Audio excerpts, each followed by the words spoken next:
Bismillahirrahmanirrahim. Alhamdulillahirabbil alamin.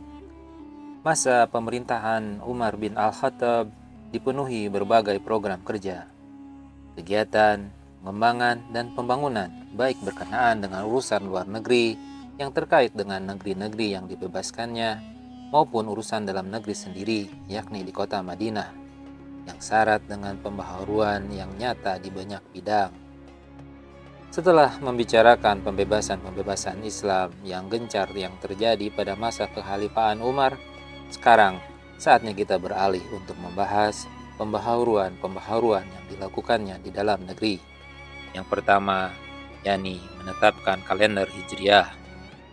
Orang-orang Arab biasa mencatat waktu terjadinya peristiwa-peristiwa besar seperti Tahun Gajah dan Hilful Fudul.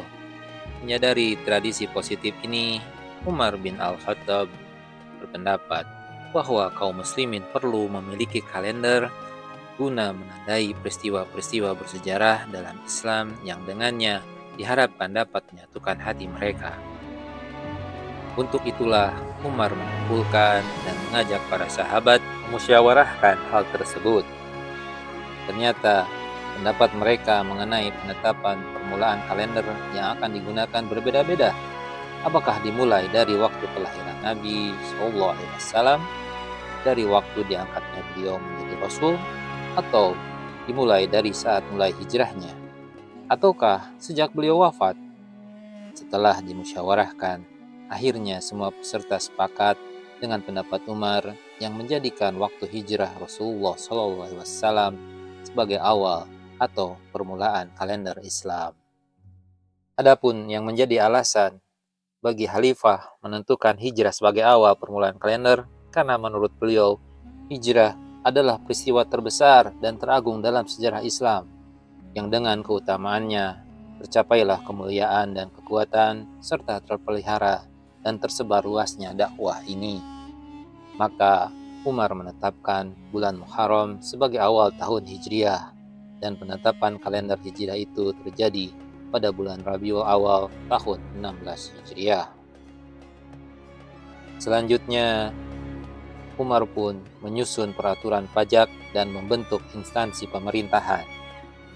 Pada masa pemerintahannya, Umar bin Al-Khattab mengukur tanah sawah di Irak dan tanah Jabal atau pegunungan, lalu menetapkan peraturan pajak bumi untuk kedua lokasi tersebut.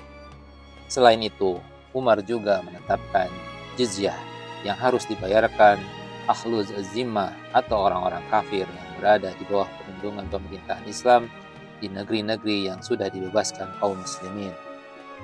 Umar bin Al-Khattab menetapkan kewajiban membayarnya atas setiap orang kaya sebesar 48 dirham, orang kelas menengah 24 dirham, dan orang miskin 12 dirham setiap tahunnya. Dalam hal ini, Umar menyatakan tidak boleh menyusahkan seseorang untuk membayar lebih dari 1 dirham dalam 1 bulan. Pada masa kekhalifahan Umar, total penerimaan pajak tanah di lembah dalam 1 tahun mencapai 120 juta dirham. Jumlah ini tidak termasuk penerimaan pajak tanah dari wilayah-wilayah lainnya. Pemasukan kas negara yang diambil dari harta fai, ghanimah, pajak bumi, jizyah, dan zakat juga berlimpah. Semua itu mendorong dibuatnya peraturan yang jelas guna memelihara berbagai harta tersebut, serta untuk mengatur penyaluran dan pembelanjaannya. Khalifah Umar bin Al-Khattab mengajak kaum muslimin memusyawarahkan masalah itu. Lalu Al-Walid bin Hisham bin Al-Mughirah menyatakan, "Wahai Amirul Mukminin, aku pernah mendatangi negeri Syam. Di sana, aku melihat para rajanya membuat instansi-instansi pemerintahan dan membentuk angkatan perang." Umar bin Al-Khattab pun setuju dengan pendapat Al-Walid. Kemudian Umar bin Al-Khattab membentuk instansi militer dan mendata nama-nama prajurit yang berhak atas apa yang menjadi bagiannya masing-masing. Umar juga membentuk instansi pajak untuk menangani urusan Baitul Mal dan mengalokasikan pemberian bantuan kepada setiap muslim. Dalam hal ini, Umar mengistimewakan orang-orang yang lebih dahulu masuk Islam dan yang ikut serta dalam setiap perang daripada muslim yang lainnya. Sedangkan sebelumnya Abu Bakar Asy-Siddiq menyamaratakan pembagian harta bagi setiap muslim. Sebagian orang mempersoalkan kebijakan baru tersebut kepada Umar, lalu sang khalifah menegaskan, "Aku tidak akan menyamakan orang yang pernah memerangi Rasul dengan orang yang sejak dahulu berperang bersama beliau." Karena itu pula Umar mengistimewakan para istri Nabi, kemudian orang yang ikut serta dalam perang Badar, kemudian mereka yang turut berjuang dalam perang Uhud. Terdapat asar atau riwayat yang berkenaan dengan hal ini, bahwa Umar mengistimewakan Usamah bin Zaid daripada anaknya sendiri, Abdullah bin Umar. Maka Abdullah berkomentar, "Engkau mengalokasikan dana untukku sebesar 3.000 dirham, sedang untuk Usamah sebesar 4.000 dirham. Padahal aku pernah mengikuti peperangan yang tidak diikuti Usamah." Umar lantas menjelaskan kepada anaknya, "Aku menambahkan alokasi dana itu untuk Zaid karena dia lebih dicintai Rasulullah daripada kamu. Ayahnya juga lebih beliau cintai daripada ayahmu ini." Khalifah Umar mengalokasikan dana bagi kaum muslimin sesuai kedudukan mereka, juga berdasarkan bacaan Al-Quran dan gerakan jihad mereka. Setelah itu, barulah dia menyamaratakan alokasi dana untuk muslim lainnya. Bahkan, Umar pernah berseru, "Jika harta yang ada banyak, aku pasti akan meminjamkan untuk setiap orang sebesar 4.000 dirham, 1.000 dirham untuk bekal perjalanannya, 1.000 dirham untuk senjatanya, 1.000 dirham untuk keluarganya, serta 1.000 dirham untuk kebutuhan kuda dan keledainya." Ketetapan tersebut diberlakukan pada Muharram tahun 20 Hijriah. Sebelumnya, Umar tidak mengalokasikan dana sepeser pun untuk setiap anak yang masih berada dalam masa penyusuan, sehingga membuat sebagian wanita menyapi anak mereka secara dini. Tapi, karena suatu peristiwa terkait, kemudian Umar menyerukan, "Ketahuilah, janganlah cepat-cepat menyapi anak kalian, karena kami akan mengalokasikan dana untuk setiap anak yang lahir dari keluarga muslim." Diriwayatkan dari Umar bahwa pada akhir hayatnya sang khalifah hendak menghapuskan keistimewaan dalam hal pembagian harta di antara kaum muslimin. Umar menegaskan, "Demi Allah, seandainya aku hidup hingga tahun depan, niscaya aku akan mempertemukan orang-orang yang terakhir dengan orang yang pertama, dan aku benar-benar akan menyamakan kedudukan mereka." Maksudnya, Umar menyamaratakan orang-orang dalam hal pemberian bantuan dana. Selanjutnya, yang ketiga, mengangkat para kadi dan membuat undang-undang peradilan. Umar bin Al-Khattab memperhatikan keadilan yang merata pada seluruh lapisan masyarakat di segala penjuru negeri Islam. Oleh karena itu, Umar mengangkat para kadi atau hakim yang bersifat independen untuk menyelesaikan perkara-perkara hukum yang terjadi di kalangan mereka. Pada umumnya, posisi ini dipegang pejabat-pejabat pemerintahan pusat. Di Madinah, Umar mengangkat Abu Darda untuk menempati jabatan tersebut. Di Kufah, Umar mengangkat Suraih bin Al-Harits Al-Kindi. Di Mesir, Umar mengangkat Qais bin Abdul Ash-Shahmi. Di Irak, Umar mengangkat Abu Musa Al-Ash'ari. Umar juga membuat kitab undang-undang semacam KUHP sesuai dengan instruksinya sebagai pegangan para kadi tersebut dalam menyelesaikan masalah di masyarakat. Setelah selesai, kitab undang-undang itu pun dikirimkan kepada Abu Musa al-Ash'ari dan kadi lainnya. Kitab ini bisa merupakan bukti konkret yang menjelaskan kepada kita perihal keberadaan undang-undang peradilan dan pokok-pokoknya pada masa kekhalifahan Umar bin Al-Khattab. Isinya sebagaimana tercantum dalam surat berikut. Bismillahirrahmanirrahim. Dari Abdullah, hamba Allah, Amirul Mukminin, untuk Abdullah bin Qais, semoga keselamatan tercurah atasmu. Amma ba'du. Hukum peradilan adalah kewajiban yang sudah ditetapkan Allah Azza wa Jalla dan termasuk sunnah Rasulullah Sallallahu Alaihi Wasallam yang harus diikuti. Jika seseorang mengajukan gugatan kepadamu, maka perkataan yang benar tidak ada gunanya jika tidak ditetapkan. Bersikaplah adil di hadapan semua orang, baik dalam memperlihatkan roman wajahmu dalam memberikan keadilan keputusanmu maupun dalam pergaulanmu, agar orang yang berkedudukan mulia tidak terlalu berharap akan keputusan yang memihak dari mereka darimu, dan orang yang lemah tidak berputus asa untuk mendapatkan keadilanmu. Orang yang menuduh harus menunjukkan bukti, dan orang yang mengingkari suatu tuduhan harus bersumpah menempuh jalan damai, tidak menempuh jalur hukum syar'i. Boleh-boleh saja ditetapkan di antara kaum muslimin yang berselisih, tetapi cara itu tidak boleh dilakukan jika dengan menghalalkan yang haram dan mengharamkan yang halal.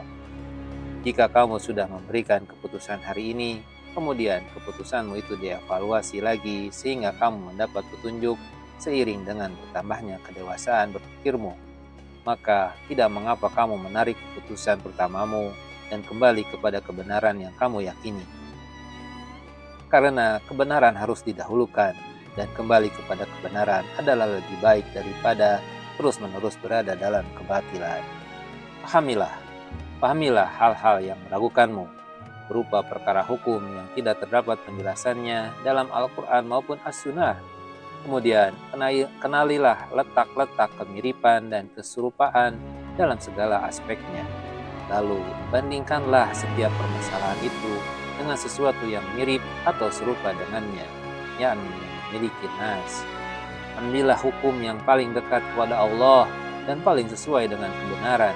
Berilah tenggat kepada penggugat yang belum mampu menunjukkan barang bukti hingga jangka waktu tertentu, agar dia dapat menghadirkan bukti tersebut di pengadilan.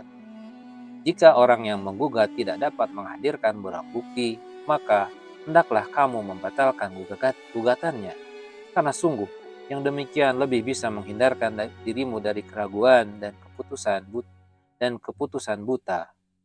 Seluruh umat Islam diterima kesaksiannya. Tiap-tiap orang diterima kesaksiannya atas orang yang lain, terkecuali kesaksian orang yang pernah dihukum cambuk atau pernah memberikan kesaksian palsu, kesaksian orang yang tertuduh dalam keturunan atau kekerabatan. Sungguh Allah Azza wa Jalla yang menangani hal-hal tersembunyi di dalam hati kalian, dan dialah yang akan membatalkan hukuman atas kalian dengan adanya bukti atau sumpah. Berhati-hatilah, jangan sampai kamu menimbulkan kerisauan, kegelisahan, dan berbuat suatu hal yang menyakitkan saat mendebat atau membantah pihak-pihak yang bermasalah ketika terjadi perselisihan. Karena pahala memutuskan perkara dengan benar di sisi Allah begitu besar, bahkan Dia akan menyimpan pahala itu sebaik-baiknya. Siapa saja yang berniat benar antara dirinya dan Allah, maka Allah akan mencukupi apa yang ada di antara dirinya dan orang lain. Sebaliknya, siapa saja yang memperlakukan orang lain dengan sesuatu yang Allah mengetahui bahwa sikap itu bukan berasal dari diri sendiri, maka Allah akan mencelanya. Menurutmu, bagaimana perbandingan antara upah yang diberikan oleh selain Allah berupa rizki di dunia dan simpanan kekayaan dan rahmat Allah? Wassalam.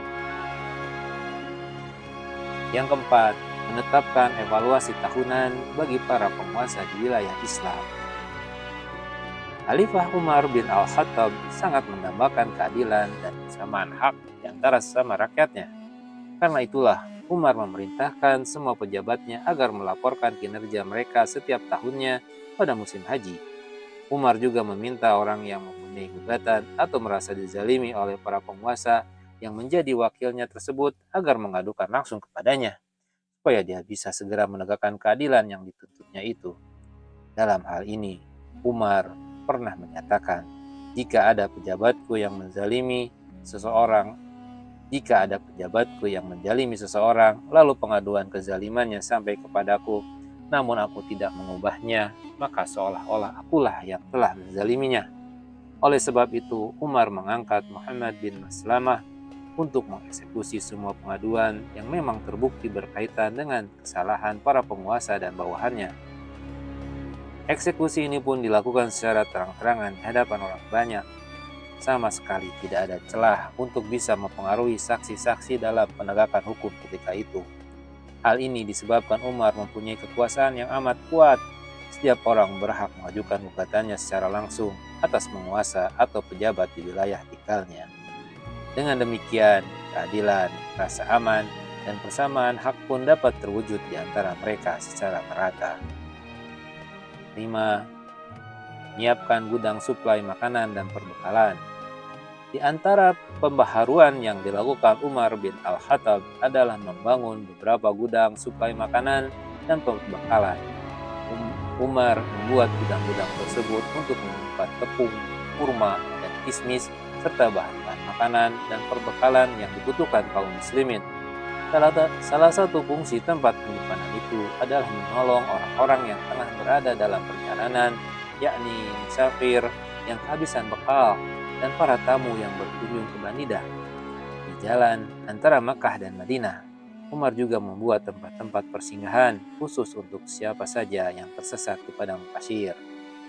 Yang keenam, menggagas peraturan untuk memonitor harga pasaran serta memantau takaran dan timbangan di pasar. Upaya Khalifah Umar bin Al-Khattab ini yaitu membuat peraturan untuk mengawasi harga pasaran serta memantau takaran dan timbangan yang berlaku di pasar-pasar, dilakukan agar tidak ada celah bagi praktik monopoli perdagangan. Dengan demikian, seseorang tidak bisa memonopoli ataupun mempermainkan harga makanan pokok rakyat. Kebijakan tersebut diiringi pemberian sanksi atau hukuman yang berat bagi orang yang menyelisihinya. 7. Memberi perhatian khusus bagi anak-anak terlantar. Umar bin Al-Khattab adalah orang pertama yang mendirikan lembaga khusus untuk menjamin anak-anak terlantar, yaitu agar mereka bisa hidup layak. Lembaga inilah yang dikenal orang sekarang dengan sebutan panti asuhan. Setiap kali didatangkan seorang anak terlantar, Umar segera mengalokasikan dana untuk anak ini sebesar 100 dirham. Dana ini kemudian diberikan kepada seorang yang diserahi tanggung jawab untuk menjaga dan mendidiknya, termasuk pemberian upah untuk keperluan makannya. Setiap bulan, Umar mengirimkan dana tersebut kepada anak-anak terlantar itu. Setiap tahunnya, Umar pun mengunjungi setiap anak asuh tersebut hingga anak itu besar dan hidup seperti layaknya manusia biasa. Tidak lupa, Umar senantiasa memberikan nasihat yang baik kepada anak-anak asuh ini, serta Umar menjamin biaya pengasuhan dan nafkah mereka dengan harta yang diambilnya dari Baitul Mal kaum muslimin. Yang kedelapan, membangun kota-kota baru.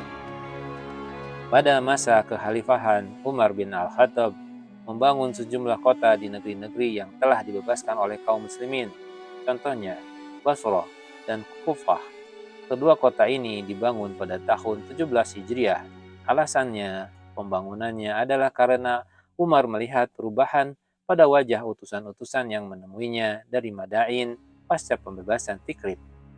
Umar juga melihat kelemahan fisik mereka, sehingga dia pun menanyakan penyebabnya. Lalu mereka menjelaskan, kondisi udara di negeri kami yang tidak kondusif bagi kesehatan telah mengubah kami.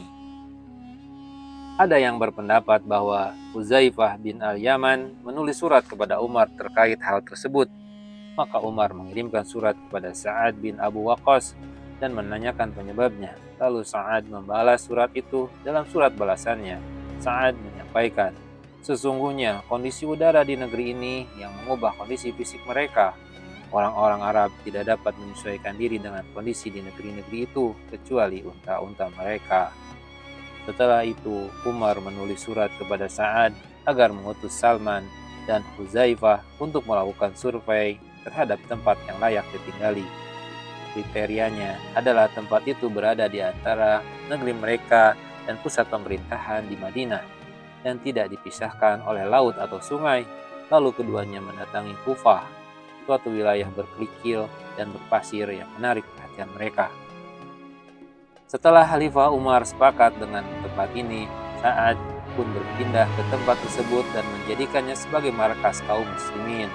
Mula-mula mereka mendirikan tenda-tenda. Lalu setelah sekian lama tinggal di situ, mereka meminta izin kepada Umar untuk membangun rumah-rumah dengan pelepah kurma. Umar pun mengizinkan mereka melakukannya, seraya tetap mengingatkan, sesungguhnya menghadapi pasukan musuh lebih berat dalam perang kalian dan lebih cerdas untuk menjadikan fokus perhatian kalian. Meskipun demikian, aku tidak akan menghalangi keinginan kalian ini. Maka dari itu, silakan kalian membangun rumah dari pelepah kurma. Ketika rumah-rumah dari pelepah kurma tersebut terbakar, Umar mengizinkan kaum muslimin untuk membuat rumah dengan batu bata. Abu Hayyaz bin Malik ditugaskan sebagai perancang bangunan di Kufah. Masjid adalah tempat pertama yang dibangun di sana. Baru kemudian gedung pemerintahan dan Baitul Mal.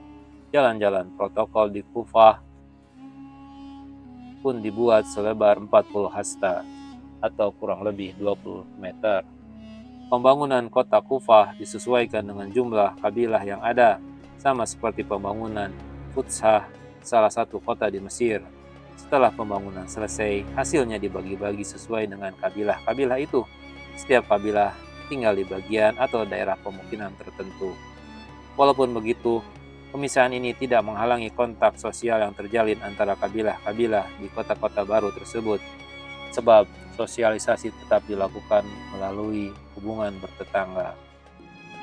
Pertemuan di masjid, perdagangan di pasar-pasar, serta melalui sarana-sarana penghubung lain yang menjadi kesatuan kabilah-kabilah itu. Kehidupan demikian terus berlangsung hingga komunitas mereka membentuk perhimpunan baru yang oleh para ahli sejarah disebut Al-Asba. Bentuk perhimpunan ini merupakan langkah baru dalam upaya membentuk kota dan menciptakan tatanan sosial, yaitu dengan mengurangi jumlah anggota suatu kabilah dan memisahkannya di wilayah-wilayah tersendiri. Demikianlah hal-hal yang berkenaan dengan pembangunan kota Kufah. Adapun Basrah, kaum muslimin sudah singgah di kota ini sejak tahun 14 Hijriah, yakni di bawah kepemimpinan komandan mereka yang bernama Utbah bin Ghazwan. Tepatnya setelah kemenangan pasukan muslim atau pasukan Persia dalam perang Qadisiyah. Karena kan bala bantuan perang untuk mereka sebagai bekal menuju pembebasan Madain, ibu kota Persia, tidak kunjung sampai. Kaum muslimin pun memutuskan untuk tinggal sementara di sini. Mereka tetap tinggal di sana hingga pembangunannya selesai, yang ternyata bersamaan dengan waktu pembangunan dan pendirian kota Kufah pada tahun 17 Hijriah. Orang yang ditugaskan sebagai perancang pembangun kota ini sesuai dengan tata kota Kufah adalah Hashim bin Dauf.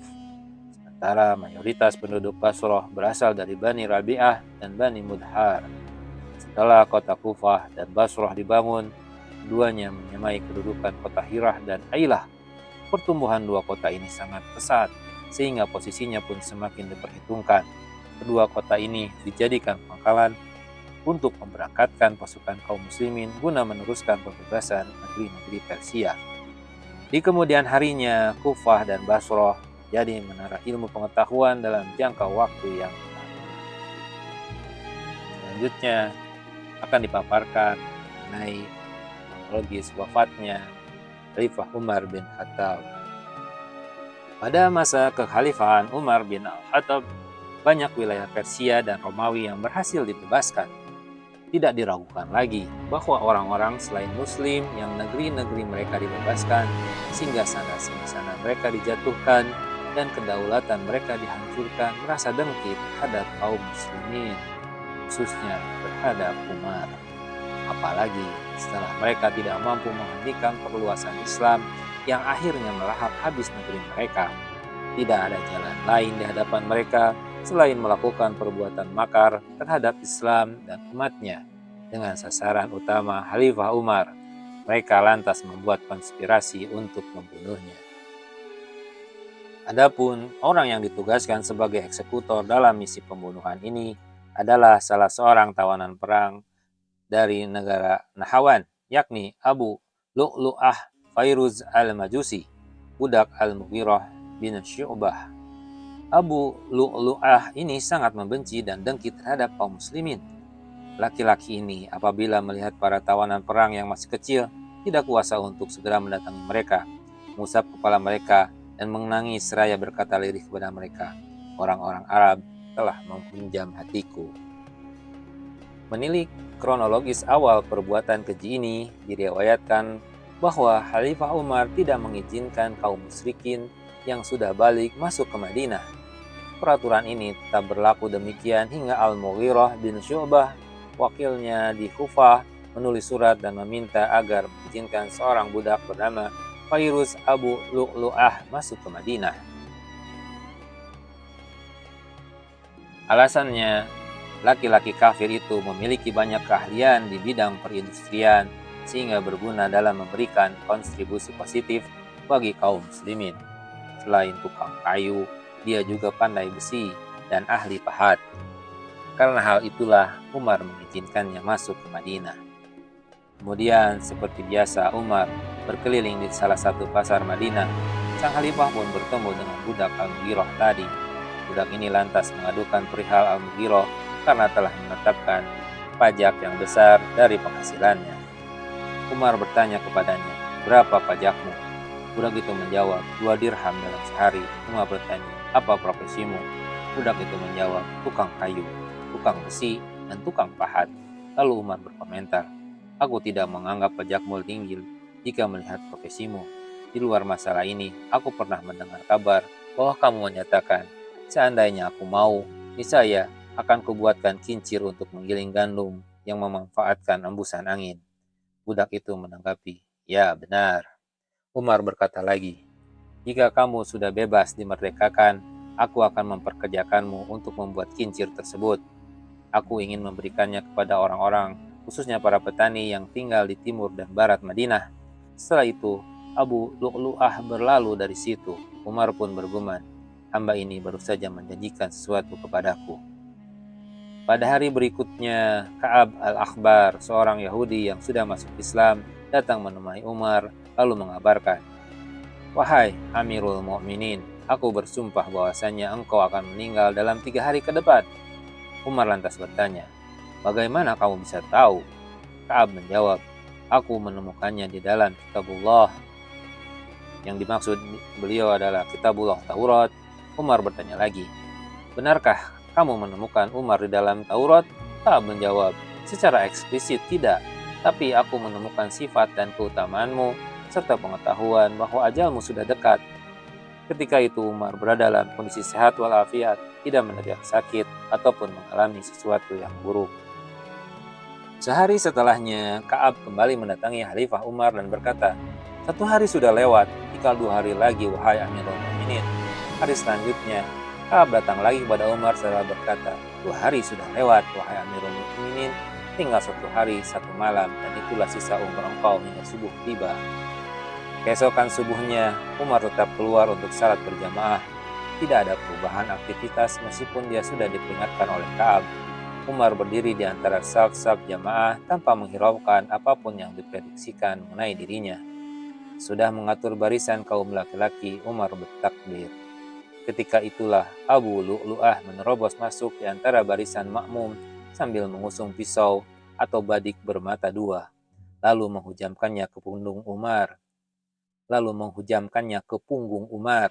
Budak Al-Mughirah ini menusukkan senjatanya berkali-kali hingga 6 kali tusukan, dan salah satunya dihujamkan di bawah pusar sang khalifah. Abu Lu'lu'ah segera berseru setelah itu, "Umar jatuh!" Dalam keadaan terkapar, Umar bertanya, "Adakah Abdurrahman bin Auf di antara jamaah salat ini?" Para sahabat menjawab, "Ya, wahai Amirul Mukminin, dia ada di sini." Umar pun berseru, "Majulah sebagai imam penggantiku dan salatlah bersama jamaah." Abdurrahman melanjutkan salat subuh bersama jamaah, sedangkan Umar tetap berbaring di masjid sebelum kemudian dibawa ke rumahnya. Sementara itu, Abu Lu'lu'ah terus menusukkan badiknya kepada orang-orang yang berada di sebelah kanan dan kirinya sambil berusaha melarikan diri. 13 orang terkena tusukannya yang membabi buta, dan 7 diantaranya mereka meninggal dunia.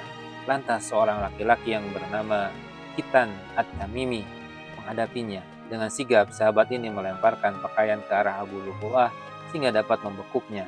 Melihat dirinya terbekuk, Abu Lu'lu'ah langsung menusukkan senjata itu ke tubuhnya sendiri sebagai upaya bunuh diri, hingga dia pun tewas karenanya. Di tempat lain, Umar ingin mengetahui siapa yang hendak membunuhnya. Untuk itu, Umar menyuruh Abdullah bin Abbas menyelidikinya. Kira-kira 1 jam kemudian, Ibnu Abbas kembali dan memberitahukan budak Al-Mughirah bin Syu'bah Umar pun berkata, segala segala puji bagi Allah yang tidak menjadikan orang yang membunuhku dapat berhujjah atasku di sisinya kelak. Meskipun dengan sekali sujud kepadanya, sungguh orang Arab tidak akan membunuhku. Ternyata Umar juga ingin mengetahui pendapat orang-orang terkait upaya pembunuhan dirinya tersebut. Untuk itu, setelah mempersilahkan mereka masuk menemuinya, dia bertanya, apakah orang itu, yakni Abu Lu'lu'ah, termasuk kalangan kalian? Mereka menjawab, kami berlindung kepada Allah darinya. Sesungguhnya kami berharap Allah menambahkan umur engkau dari sisa umur kami. Kaum muslimin amat bersedih dengan terbunuhnya Umar, seperti kesedihan mereka atas wafatnya Rasulullah SAW dan Abu Bakar As-Siddiq, seorang tabib, sempat dipanggil untuk mengobati luka-luka Umar, namun dia tidak kuasa menghadapi takdir. Demikianlah takdir yang ditetapkan Allah terhadap Khalifah Umar, dan tidak ada yang bisa menolak takdirnya. Umar bin Al-Khattab wafat pada malam Rabu, tanggal 3 Dzulhijjah tahun 33 Hijriah. Jenazahnya dikuburkan di kamar Sayyidah Aisyah sesudah lebih dahulu meminta izin kepadanya. Di samping jenazah Rasulullah dan Abu Bakar, usia Umar ketika terbunuh adalah 64 tahun. Latar belakang pembunuhan Umar. Tidak mungkin kita abaikan begitu saja peristiwa-peristiwa besar dalam Islam, seperti peristiwa-peristiwa pembunuhan terhadap Umar bin Al-Khattab ini, tanpa berusaha mengetahui sebab-sebab tersembunyi di balik terjadinya perbuatan keji tersebut, serta sebelum mengetahui orang-orang yang terlibat di belakangnya. Sekadar kemarahan Abu Lu'lu'ah terhadap Umar karena dianggap telah bertindak tidak adil terhadap dirinya terkait pengaduan atas kebijakan tuannya Al-Mughirah perihal 2 dirham yang harus disetorkan setiap hari, tidak mungkin mendorong budak ini untuk bertindak keji demikian. Apalagi mengetahui bahwa dia adalah orang asing yang tidak memiliki jabatan penting dalam pemerintahan Islam dan tidak pula memiliki kekuasaan. Oleh sebab itu, dapat dipastikan motif pembunuhan Khalifah Umar lebih kompleks. Pengaduan laki-laki ini kepada Umar tersebut sebenarnya bertujuan menyembunyikan pedang yang akan dia gunakan untuk membunuh sang khalifah. Pembunuhan Umar adalah hasil konspirasi 3 pihak yang merupakan musuh Islam. Konspirasi ini melibatkan bangsa Persia, umat Yahudi, dan kaum Nasrani dengan eksekutornya seorang Persia yang beragama Majusi. Di balik konspirasi ini terdapat beberapa faktor penyebab utama yang mendorong mereka untuk berbuat demikian. Dengkian, kemarahan, serta dendam terhadap sang khalifah dan kaum muslimin. Sebab orang-orang muslim itu telah merendahkan martabat orang-orang Persia dan melumpuhkan singgasana atau imperium mereka, serta meninggikan kalimat Islam atas agama-agama mereka. Abu Lu'lu'ah yang beragama Majusi ikut terlibat dalam konspirasi tersebut. Di belakangnya ada Hurmuzan, Kisra Akhwaz yang dulu pernah ditawan, kemudian diberi grasi oleh Umar. Lalu dia tinggal di Madinah. Selain Hurmuzan, terlibat pula Zufainah, seorang Nasrani yang berasal dari wilayah Anbar. Mungkin juga ikut serta bersama mereka Ka'ab al-Akhbar, seorang Yahudi dari Yaman yang mengetahui konspirasi tersebut. Dugaan keterlibatan Hurmuzan dan Zufainah diperkuat oleh riwayat Ibnu Sa'ad dalam Tabaqatnya bahwa Abdurrahman bin Auf sempat melihat pisau atau badik bermata dua yang digunakan untuk membunuh Umar. Di samping itu, setelah Umar terbunuh, Abdurrahman bin Abu Bakar bersaksi bahwa dia melewati Abu Lu'lu'ah dan melihatnya bersama Zufainah dan Hurmuzan. Mereka sedang berbisik-bisik tentang sesuatu. Ketika Abdurrahman bin Abu Bakar mendekati 3 orang ini, mereka langsung bubar dan dia melihat sebilah pisau yang jatuh dari mereka. Pisau itulah yang digunakan dalam peristiwa terbunuhnya Umar. Hal lain yang menguatkan dugaan tersebut bahwasanya Fairuz atau Abu Lu'lu'ah ini adalah pelayan Hurmuzan sebelum menjadi budak Al-Mughirah bin Syu'bah. Banyak pendapat yang mengatakan Hurmuzanlah yang memberi pisau itu kepada Fairuz dan menyuruhnya untuk membunuh Umar, karena Hurmuzan yakin bahwa terbunuhnya Umar akan melemahkan dan menghancurkan pemerintahan Islam. Dengan demikian, jelas sudah persengkokolan keji mereka untuk menghancurkan Islam dan kaum muslimin. Tujuan pokoknya adalah pemusnahan pemerintahan pusat umat Islam. Jelas pula bagaimana Abu Lu'lu'ah, Hurmuzan, dan Zuvaina yang beragama Nasrani benar-benar terlibat dalam konspirasi pembunuhan Umar. Ka'ab al-Akhbar, seorang Yahudi yang telah memeluk Islam, mengetahui betul konspirasi tersebut. Barangkali muncul di benak kita pertanyaan yang dapat membebaskan Ka'ab dari keterlibatannya dalam konspirasi tersebut. Apa yang mendorong Ka'ab untuk memberitahukan Umar jika memang dia menginginkan keberhasilan persekongkolan ini? Bukankah lebih baik baginya mendiamkan atau menyembunyikan konspirasi mereka? Jawabannya, Ka'ab tahu betul kepercayaan orang terhadap pengetahuannya dan terhadap pemberitaannya. Jika Ka'ab mengabarkan tentang rencana pembunuhan Umar secara terperinci terkait hari dan waktunya, kemudian hal itu benar-benar terjadi, maka semua orang akan semakin percaya kepadanya. Posisi dan pamornya pasti meningkat sehingga dia bisa lebih leluasa menyebarkan cerita-cerita bohong dan kisah-kisah Israiliyat sekehendak hati di kalangan kaum muslimin. Ka'ab pun tidak tulus ketika meminta Umar untuk mewaspadai orang-orang yang akan membunuhnya, padahal dia tahu betul mengenai konspirasi itu. Sebab mantan orang Yahudi ini ingin merealisasikan apa yang sebelumnya kami sebutkan, yakni menggapai reputasi untuk kepentingan pribadi. Seandainya apa yang diberitakan Ka'ab tentang pembunuhan Khalifah Umar bin Al-Khattab terjadi pada zaman sekarang, niscaya dia akan ditangkap dan dijatuhi hukuman dengan tuduhan terlibat dalam konspirasi tersebut. Kabar yang disampaikan Ka'ab kepada Umar akan dijadikan bukti konkret keikutsertaannya bersama orang-orang yang terlibat dalam upaya keji ini. Akan tetapi, Ka'ab mempunyai akal yang cerdas sehingga dengan penyampaian kabar itu justru menjauhkan dirinya dari tuduhan keterlibatan dalam persekongkolan mereka. Wallahu a'lam bishawab. Wassalamualaikum warahmatullahi wabarakatuh.